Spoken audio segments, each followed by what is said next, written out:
요한계시록 7교회 강해설교 세 번째 시간입니다. 에베소 교회에 대해서 세 번째로 처음 사랑은 무엇인가에 대해서 요한계시록 2장 1절에서부터 5절까지 함께 말씀을 나눠보도록 하겠습니다.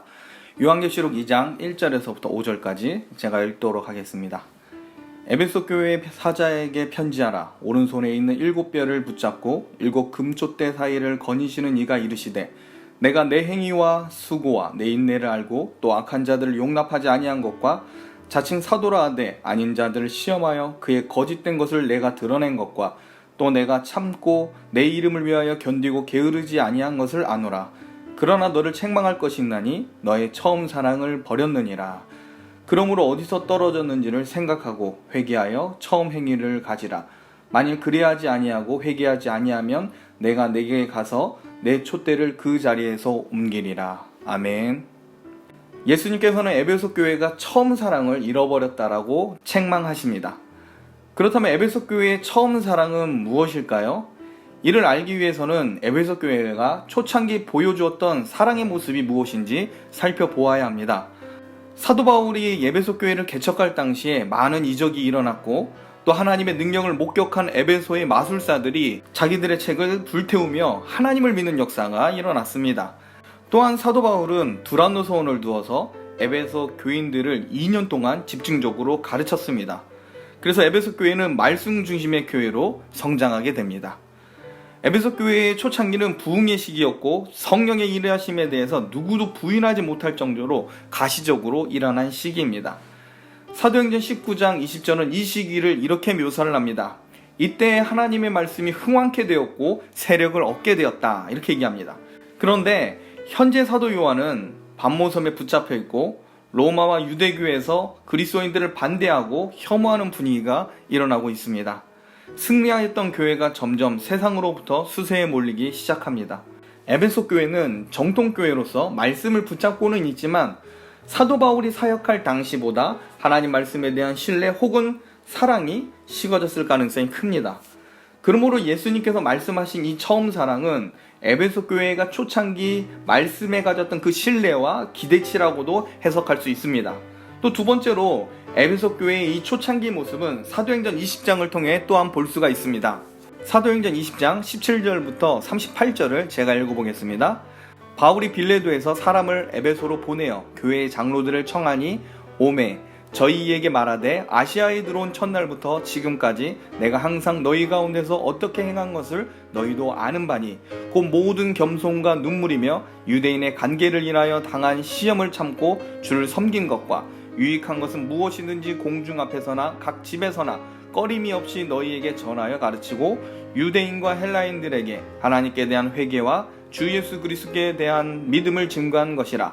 보라, 이제 나는 심령의 매임을 받아 예루살렘으로 가는데 거기서 무슨 일을 만날는지는 알지 못하노라. 오직 성령이 각 성에서 내게 증거하여 결박과 환난이 나를 기다린다 하시나 나의 달려갈 길과 주 예수께 받은 사명 곧 하나님의 은혜의 복음 증거하는 일을 마치려 하면은 나의 생명을 조금도 귀한 것으로 여기지 아니하노라.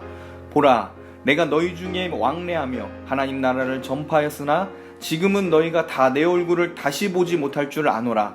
그러므로 오늘 너희에게 증거하노니 모든 사람의 피에 대하여 내가 깨끗하니 이는 내가 꺼리지 않고 하나님의 뜻을 다 너희에게 전하였음이라. 너희는 자기를 위하여 또는 온 양떼를 위하여 삼가라. 성령이 저들 가운데 너희로 감독자를 삼고 하나님이 자기 피로 사신 교회를 치게 하셨느니라. 내가 떠난 후에 흉악한 이리가 너희에게 들어와서 그 양떼를 아끼지 아니하며 또한 너희 중에서도 제자들을 끌어 자기를 쫓게 하려고 어그라진 말을 하는 사람들이 일어날 줄을 내가 아노니 그러므로 너희가 일깨어 내가 3년이나 밤낮 쉬지 않고 눈물로 각 사람을 훈계하던 것을 기억하라.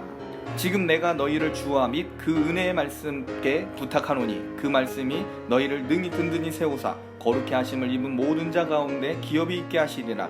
내가 아무의 은이나 금이나 의복을 탐하지 아니하였고 너희 아는 바에 이 손으로 나와 내 동행들의 쓰는 것을 당하여 범사에 너희에게 모본을 보였노니 곧 이같이 수고하여 약한 사람들을 돕고 또 주 예수의 친히 말씀하신 바 주는 것이 받는 것보다 복이 있다 하심을 기억하여야 할지니라. 이 말을 한 후에 무릎을 꿇고 저희 모든 사람과 함께 기도하니 다 크게 울며 바울의 목을 안고 입을 맞추고 다시 그 얼굴을 보지 못하리라 한 말을 인하여 더욱 근심하고 배에까지 그를 전송하니라. 자, 본문은 사도 바울의 에베소 장로들을 향한 고별 설교입니다. 지금 사도 바울은 밀레도 항구에서 예루살렘으로 가려고 하고 있습니다. 예루살렘에서 바울을 죽이겠다고 벼르고 있는 자들이 많이 있었습니다. 예루살렘에 가면 결박을 당하게 된다는 예언을 바울은 이미 받았습니다. 그럼에도 바울은 성령의 몰아가심을 쫓아갑니다. 고난이 올 것이란 예언을 받았음에도 예루살렘을 향합니다. 이제 마지막이 될 수 있겠구나 라고 하던 때 사도 바울은 에베소 교회의 장로들이 보고 싶었던 겁니다. 에베소 장로들도 사도 바울이 사지로 떠난다는 소식을 듣고 달려옵니다. 바울과 에베소 교회 성도들이 얼마나 서로 사랑하여 있는지 보여주는 장면입니다. 초창기 에베소 교회는 말씀에 대한 신뢰뿐만 아니라 사역자와 장로 그리고 성도 간에 사무치는 정이 있었습니다. 밀레도 모래사장에 사도 바울과 에베소 장로들이 둘러앉아 서로 얼싸안고 입을 맞추며 울고 위로하는 모습이 기록되어 있습니다. 이것이 에베소 교회가 보여줬던 처음 사랑입니다. 그러나 지금 박해와 시련의 시기에서 에베소 교회는 이 사랑을 잃어버렸습니다. 과거 사도 바울의 사역이 열매를 맺을 때 그때의 이적과 능력을 추억만 하면서 왜 지금은 이런 일이 일어나지 않는지 이 침체의 원인이 무엇인지 알지 못해 힘들어하고 있습니다. 오늘날 한국교회도 과거 교회가 지속해서 성장하던 때를 추억하고 오늘날 성도들을 향해 답답해하는 분들도 분명 계십니다. 혹은 성도 중 몇몇 분들은 과거 사역자들은 이랬는데 왜 지금 사역자들은 무언가 과거보다 부족하다 라고 하면서 한숨을 쉬는 분들도 있습니다. 그러나 여러분이 믿어야 할 분은 영원 불변하신 하나님이셔야 합니다. 부흥의 시대건 박해의 시대건 교회의 무관심과 냉랭한 반응이 대세가 된 시대이건 하나님의 말씀은 교회를 위하며 하나님의 말씀은 교회에 서고 넘어짐의 기준이 됩니다. 하나님께서는 성경을 통해 이미 세상의 박해와 이 냉랭한 반응들을 예고하셨습니다. 성경은 주의 재림을 향하여 가는 교회가 세상 가운데 녹록지 않는 싸움을 할 거라고 이미 말하고 있었는데 마치 이 말씀을 듣지도 보지도 못한 사람처럼 교회 안에서 적과 아군을 구분하지 못한 행위를 해서는 안 된다라는 겁니다. 부흥의 시기에 믿음을 경험하셨다면 고난의 시기에도 믿음을 경험하셔야 합니다. 주님은 시대가 어떠하든 상황이 어떠하든 말씀에 대한 신뢰와 성도 간의 사랑이 변치 않기를 원하십니다. 또한 과거 사역자를 추억하면서 현재 말씀을 선포하는 사역자를 어렵게 하거나 소홀히 대할 때 이것 또한 분명히 잘못된 일입니다.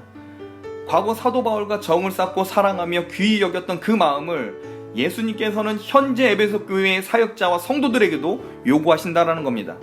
에베소 교회는 하나님의 말씀을 이단 감별용으로만 사용하였습니다.